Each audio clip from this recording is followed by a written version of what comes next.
தேனுன்றத ருசிக்காதவன் அவனுக்கு ஆரம்பத்திலேருந்து கடைசி வரலாம் தேனுடைய ருசி தெரியாது. ஐயோ பாவம், அதனுடைய சுவை தெரியாது அவனுக்கு. அவன் என்னன்னு சொல்லுவான் அந்த சுவையை. தேன் எப்படி இருக்குன்னு கேட்டால் என்ன தெரியும் அவனுக்கு? அதை சாப்பிட்ட உன்னை வியாக்கியானம் பேசுறதுக்கு அதை சாப்பிட்டவன் தான் சொல்லணும். தேனை பற்றி ருசியாக இருக்குதுன்னு சொல்றது யார் சொல்லுவாங்க? அதை சுவைச்சவங்க சொல்லுவாங்க, சுவைக்காதவங்க சொல்ல முடியாது.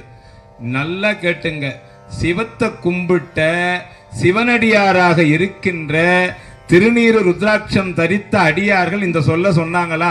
சிவத்தை கும்பிட்டா கஷ்டம் வரணுட்டு? அப்ப அவங்க சொல்ல விட்டுடுங்கம்மா. இத்தனை வருஷம் உணராத சுகத்தை நீ உணர்ந்திருக்கிற சிவத்தாண்டன் போது அந்த பேரானந்தத்தினுடைய வெளிப்பாட யாரும் ஈடு கட்ட முடியாது. இது அவ்வளவு சீக்கிரம் வராதுமா.